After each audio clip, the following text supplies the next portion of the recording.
Always welcome साथियों। Digital class हमेशा आपके साथ। इंजीनियरों, अपना इंटरनल कंप्यूशन इंजन चल रहा है। जो भी कंटेंट अब तक आपने पढ़ा है और आगे इस वीडियो में पढ़ने वाले हैं, सारा कंटेंट आपको पीडीएफ फॉर्मेट में अवेलेबल है। जिस तरह से मैकेनिकल इंजीनियरिंग की सीरीज, जनरल नॉलेज की सीरीज कंप्लीट अवेलेबल है। इन नोट्सों का इस्तेमाल आप SSC, RRB, state, JEE, GATE, BTech, ME के एग्जामिनेशन के लिए कर सकते हैं। इससे पिछली वीडियो में हमने देखा था साथियों कंब्यूशन इन एसआई इंजन। इसमें साथियों जो इंजन है किस प्रकार से चलता है, किस प्रकार से फ्लेम फ्रंट बनती है और इनका किस प्रकार से प्रोपगेशन होता है। स्टार्टिंग होती है साथियों, यहाँ से फ्लेम जलने लगती है, धीरे धीरे बढ़ती जाती है और पूरा फ्यूल जल जाता है। ये सब इतनी बारीकी से हम इसलिए पढ़ रहे हैं कि इंजन में नॉकिंग होती है साथियों। नॉकिंग क्या होती है उसको समझने के लिए आपको सिर्फ ये बेसिक जानकारी आना अति आवश्यक है। उसके बाद आपको नॉकिंग अच्छे से समझ में आएगी। अब यदि इसको बिना स्पार्क प्लग के चलाया जाए, सिर्फ खाली पिस्टन सिलेंडर को चलाया जाए, तो इसमें से किस प्रकार से प्रेशर बढ़ता है, किस प्रकार से घटता है, वो सब मोटरिंग कर्व में हम देखने वाले हैं। अब इसमें आप मोटर लगा दिए और इसको आप घुमाते रहते हैं, ऊपर नीचे होता रहता है। जैसा कि इसे समझने के लिए ये अपना पिस्टन सिलेंडर अरेंजमेंट है इस प्रकार से। अब इसमें यहाँ पर आपने कनेक्टिंग रोड पिस्टन लगा रखा है, इसमें कनेक्टिंग रोड है, क्रैंक से जुड़ी हुई है। तो ये यहाँ पर आपको क्रैंक जुड़ी हुई है, ये क्रैंक शाफ्ट से कनेक्टेड है। तो ये इस प्रकार से रोटेशन करेगी। ये टॉप डेड सेंटर की तरफ है, नीचे बॉटम की तरफ आएगा अपना पिस्टन, तो ये क्रैंक नीचे की तरफ आ जाएगी इस प्रकार से। 180 डिग्री एंगल घूम जाएगा। उसके बाद फिर 180 डिग्री घूमेगा तो 360 डिग्री कवर हो जाएंगे, वापस बॉटम से टॉप की तरफ अपना जो पिस्टन है पहुंच जाता है। अब यदि हम इसको बॉटम से स्टार्ट करें, यहाँ से एंगल स्टार्ट करेंगे तो क्रैंक एंगल 0 डिग्री होगा। नीचे हम 0 डिग्री लेकर चल रहे हैं बॉटम डेड सेंटर की तरफ। टॉप डेड सेंटर कितना होगा, 180 डिग्री होगा। अब इन्हीं को आप डायग्राम में दर्शाएंगे तो किस प्रकार से लिख सकते हैं, किस प्रकार से एक्सप्रेस कर सकते हैं। यहाँ पर आप देखेंगे जो ये एक्सिस है, प्रेशर एक्सिस है, नीचे की तरफ यहाँ एंगल बनेगा इसमें जो क्रैंक एंगल होंगे। मान लेते हैं बॉटम डेड सेंटर पर 0 डिग्री एंगल पर यहाँ पर अपना क्रैंक है। अब यहाँ से धीरे धीरे रोटेशन करेगा, घूमता जाएगा, एंगल बढ़ता जाएगा और 360 डिग्री तक घूम कर चला जाएगा। तो एंगल आपको दर्शाए गए हैं। ये क्रैंक है इस प्रकार से, नीचे की तरफ यहाँ है, तो यहाँ से स्टार्ट होगा, 180 डिग्री आ जाएगा तो यहाँ पहुँच जाएगा, और 360 डिग्री घुमाएगा तो यहाँ पहुँच जाएगा। तो एंगल यहाँ से स्टार्ट होते जा रहे हैं, एंगल बनते जा रहे हैं और ये घूमता जा रहा है।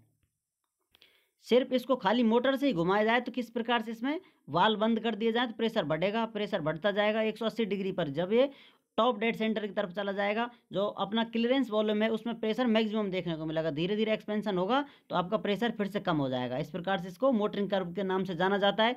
अब इसमें रियल में आप फ्यूल जलाते हैं, इसमें कंब्यूशन कराते हैं, या तो स्पार्क प्लग की सहायता से आप फ्यूल को जलाते हैं, या फिर इसको एयर को इतना कंप्रेस कर देते हैं जिसमें फ्यूल डालते ही ऑटो इग्निशन टेम्परेचर पहुंच जाता है, जल जाता है।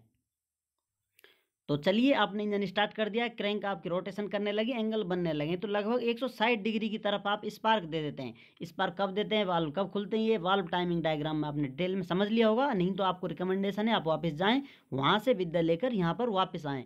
तो यहाँ आपने स्पार्क दे दिया है। स्पार्क देने के बाद धीरे धीरे इसमें बिल्कुल सेम पथ फॉलो होगा जो मोटरिंग कर्व में सिंपल कर्व था, ये पथ फॉलो करेगा। उसके बाद लगभग 10 डिग्री के बाद इसमें एक साथ प्रेशर इंक्रीमेंट देखने को मिलेगा। तो इस प्रकार से प्रेशर बढ़ जाता है, उसके बाद फिर प्रेशर डाउन होने लगता है। तो इस प्रकार से अपना फाइनल कर्व प्राप्त होता है।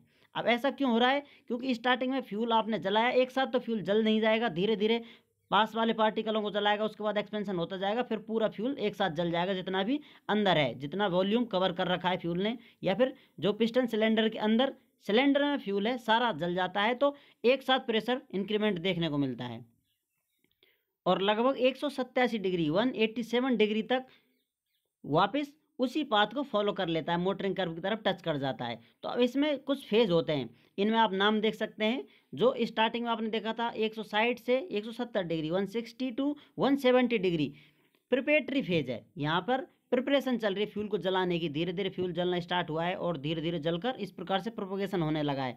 तो अब 170 डिग्री से 80 डिग्री तक मैक्सिमम प्रेशर हो जाता है, क्योंकि फ्यूल बहुत ज़्यादा जल गया है, इसमें बहुत ज़्यादा एनर्जी प्राप्त हुई है, एक्सपेंशन देखने को मिलेगा। जैसा आपको बताया था फ्लेम प्रोपोगेशन, यहाँ पर फ्लेम बढ़ने लग जाती है क्योंकि एनर्जी मिलने लग गई है, तो ज़्यादा फ्यूल जलने लगेगा। तो जो ये सेकंड फेज होगा, ये फर्स्ट फेज था अपना प्रिपरेटरी फेज है, उसके बाद फ्लेम प्रोपोगेशन होता है। फ्लेम बढ़ती जाती है और प्रोपोगेशन होता जाता है, फ्यूल जलता जाता है। तो 160 डिग्री से लेकर 187 डिग्री तक जो ये फेज है, फ्लेम प्रोपोगेशन फेज के नाम से जाना जाता है। उसके बाद 187 से 200 तक 187 टू 20 डिग्री आफ्टर बर्निंग। इसमें बचा कुचा फ्यूल है 10-5% वो फ्यूल जल जाता है। इस प्रकार सारा फ्यूल जल जाता है, बचा कुचा को एग्जॉस्ट कर दिया जाता है। मैक्सिमम फ्यूल कहाँ जलता है? इस लाइन में फ्लेम प्रोपेगेशन मैक्सिमम फ्यूल जलता है। उसके बाद बचा कुचा 10-5% आफ्टर बर्निंग में आता है, थोड़ा बहुत फ्यूल जल जाता है। उसके बाद सारा फ्यूल जल जाएगा तो एग्जॉस्ट में बाहर फेंक दिया जाएंगी। जो बर्निंग गैसेज हैं उसमें कुछ हीट रिजेक्ट भी कर दी जाती है। क्योंकि फ्यूल जला है तो प्रेशर बहुत तेज हुआ है, उसमें टेम्परेचर भी उसका बढ़ा है, तो एग्जॉस्ट कर देंगे तो सब बाहर चला जाता है सराउंडिंग में।